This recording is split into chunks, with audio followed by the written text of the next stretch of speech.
What is going on, guys? What is going on, 27 squad? Welcome back into another video, and today we have a decent topic to talk about. It kind of relates to what I previously uploaded in my most recent video about Daniel Jones and Saquon Barkley. This is more specifically talking about Daniel Jones and what the Giants should do in this upcoming draft in 2022. I kind of briefly went into what I wanted to do, in the draft as far as Daniel Jones goes and the quarterback position, and I wanted to keep Daniel Jones as the bridge quarterback and start to rebuild the team with the 5th and 7th overall pick that we have in the 2022 NFL draft, and kind of, build the trenches, start the rebuilding process, draft offensive line, draft even defensive line if we need to, double dip offensive line, things like that, and just try to build this team as much as we can, and then draft the quarterback next year and try to go after the likes of CJ Stroud or Bryce Young. But PFF's Austin Gayle kind of tries to refute that argument. He heard a lot of Giants fans talking and having the opinion that I had, talking about waiting until next year to draft the quarterback. And so he kind of went into why he thinks that the Giants should draft a quarterback with the 5th or 7th overall pick. And the clip is about 1 minute and 32 seconds. I'll let you guys watch all of it now so you guys get the full context. Shout out to Mike Too Nice for clipping that and putting it on Twitter. You guys follow Mike Too Nice on Twitter for more Giants things. You have to, in my opinion, take a quarterback at either number 5 or number 7 if you feel one of these guys is an upgrade over Daniel Jones. Because it just does not make sense. Here's the thing, because here's a counter argument from Giants fans to not do that. No, we need offensive line. Use number 5 on Linderbaum and number 7 on Karlaftis. Build up this team, improve this team, and then get your quarterback. You do that and play Daniel Jones behind an improved roster and ideally like an improved head coach. You're going to go 6-11 next year.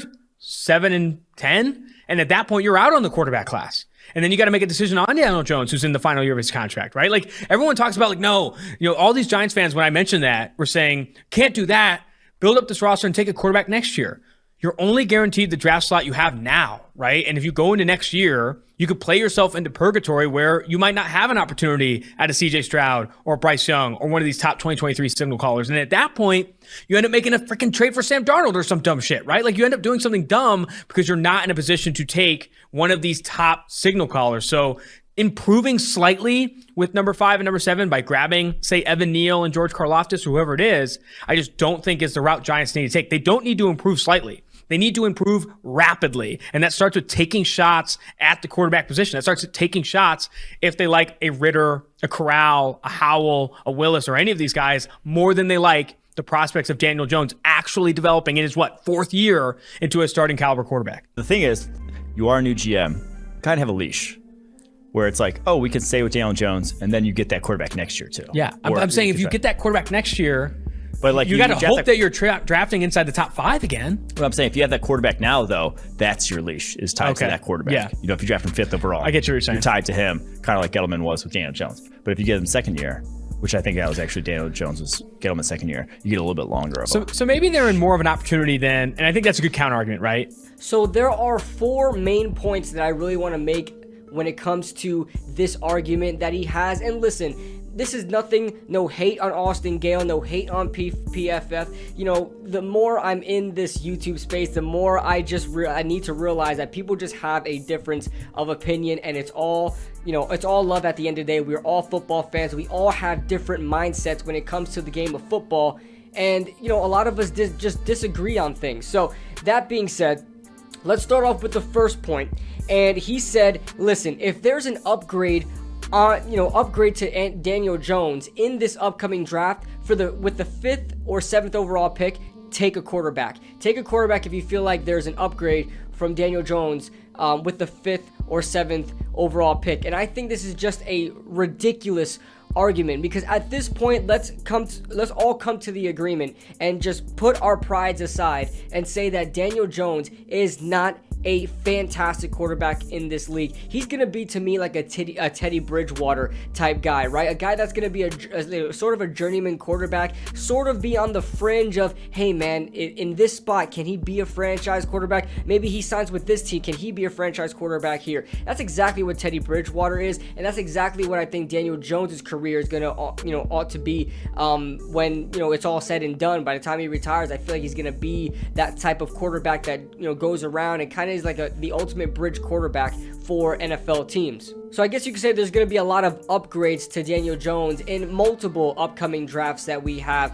But in the 2022 draft specifically, you could kind of point to, Malik Willis, or a lot of guys like Desmond Ridder, a lot of guys like Kenny Pickett, Matt Corral. You can really look at any of those quarterbacks and say, man, that could be a upgrade to Daniel Jones. It does not mean in any shape or form that you need to draft that quarterback with the 5th or 7th overall pick. Even if they're graded as a mid-first round pick, you would hope that one of them falls to the 2nd round and you could pick him up there. Like Malik Willis is getting talks about him dropping to the 2nd round. I would be okay with drafting a quarterback then, because you really don't have a tie to that quarterback, and the front office won't be as loyal to that quarterback if you were to draft them with a 1st round pick or a 2nd round pick.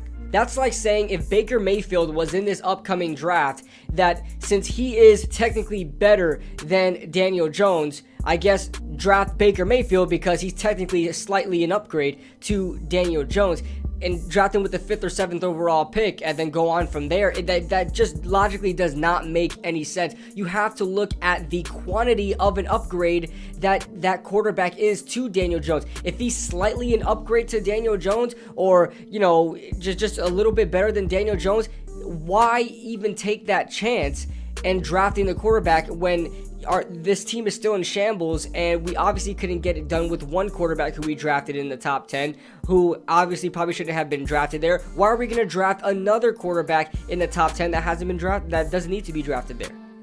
A second point I wanted to make is, why is everybody guaranteeing that the Giants are going to have 6 to 7 wins in 2022? I know there's a lot of hype around the fact that the Giants are completely resetting their front office, and they're, getting a new GM, getting a new coaching staff, head coach, offensive coordinator, defensive coordinator, you name it. And I know there's a lot to look forward to for the next upcoming years for New York and the Giants more specifically.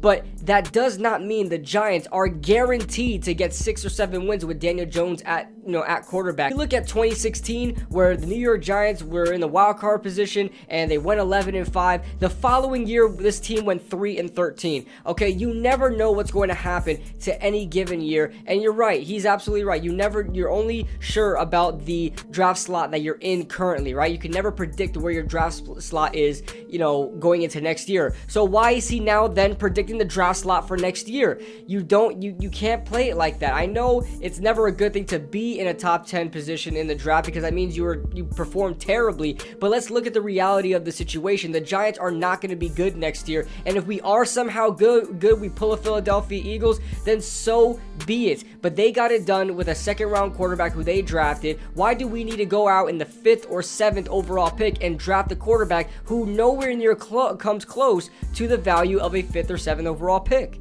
Now, for my third point, he's very concerned about the Giants possibly missing out on the CJ Stroud and Bryce Young sweepstakes, in the beginning of the 2023 draft. Those high picks in the 2023 drafts. He thinks that we're going to be just outside the top 10 with the 6 or 7 win slot range. What is that? Just outside the top 10. So he feels like, if the Giants don't get a quarterback this year, we're going to be with Daniel Jones, get 6 or 7 wins, and we'll be in a position, that's going to be out of range for those 2 top tier quarterbacks. My question now is, what difference does it make if the Giants go ahead and draft and reach for a quarterback with the 5th or 7th overall pick, and draft a quarterback that is worth, a mid first round, late first round, even 2nd round pick, but we draft him with the 5th or 7th overall pick, or we just get a quarterback with, just outside the top 10 next year? Well, what difference does it make? You're putting yourself in the same position, except the Giants actually upgraded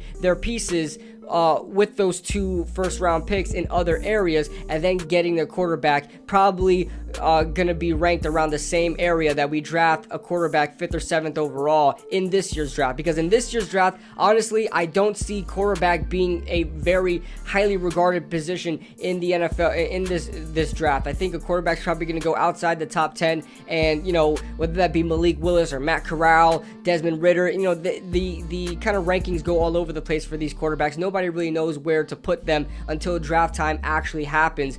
But you know, if you draft a quarterback 5th or 7th overall that should not be drafted 5th or 7th overall, what difference does it make where you select these players if they're pretty much going to be, you know, valued at the same spots, right? If we draft a quarterback that is worth a mid-round pick, but we use an early round pick, what difference does it make if we go in next year's draft and draft a mid-first round quarterback? Like, it doesn't make a difference. The only difference is that you wasted a first round pick on a mid-first round quarterback and did not upgrade that position, and then you may have to go in next year and draft quarterback again and double dip.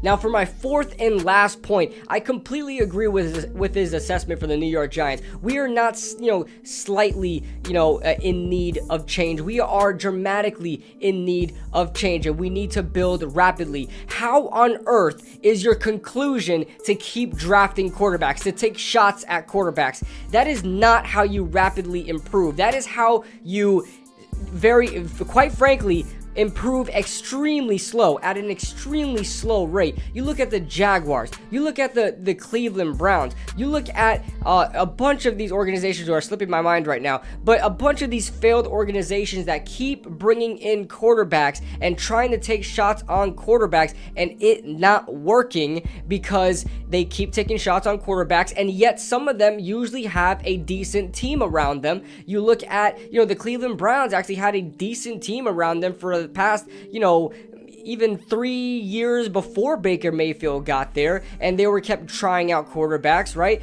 They've had decent teams, but they were not able to get it done. You look at, you know, the Jacksonville Jaguars and Blake Bortles, Chad Henne, you know, they've had decent teams, but they just, you know, couldn't find the right quarterback because they kept taking shots at the wrong quarterbacks.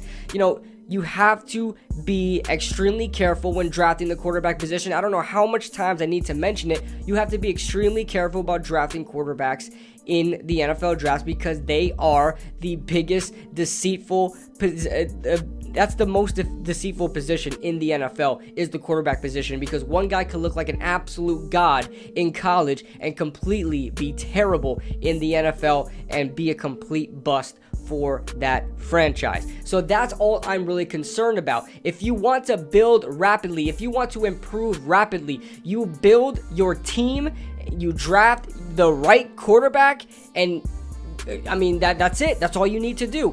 Build your team, build that offensive line, something that is not that hard to do. If you really think about it, the offensive line is not that hard to improve. You have to be dedicated and committed to actually improving the offensive line, because GMs, front offices, they get way too cute and they want to draft all these crazy positions. They want the shifty running back, they want the electric wide receiver, but they do not focus on the offensive line. Then, henceforth, it really puts the football team at a deficit and puts the quarterback position as well at a deficit. So that being said, guys, those are my 4 points I wanted to make about Austin Gayle's take on the New York Giants and what they should do with the quarterback position in 2022. Let me know your thoughts in the comment section below. Leave a like if you guys enjoyed, subscribe if you guys are new, and I'll see you guys in the next video.